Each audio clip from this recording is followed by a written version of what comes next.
Congress party కుటుంబ సభ్యులకు అభిమానులకు అందరూ కూడా పేరు పేరున హృదయపూర్వక నమస్కారాలు.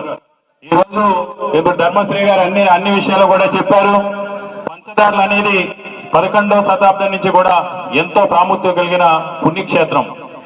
ఈ కొండను ఆనుకుని ఈ కొండలో వచ్చే సహజసిద్ధమైన జనవరుల ద్వారా ఈ ప్రాంతంలో ఈ చుట్టుపక్కల ఉన్న గ్రామాలన్నీ కూడా సస్యశ్యామలంగా వ్యవసాయం చేసుకునే పరిస్థితులు ఉన్నాయి.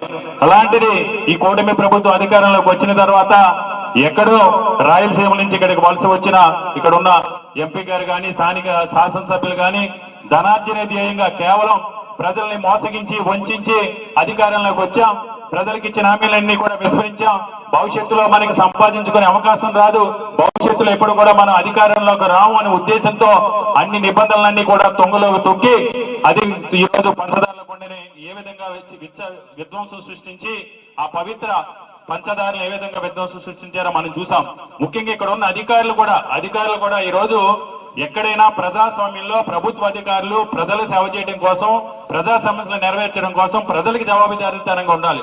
కానీ కొంతమంది అధికారంలో ఉన్న ప్రజాప్రతినిధులకి బానిసలుగా మారి ఈ రోజు ఇలాంటి విధ్వంస కార్యక్రమాలకు వారి సహాయ సహకారాలు అందిస్తున్నారు.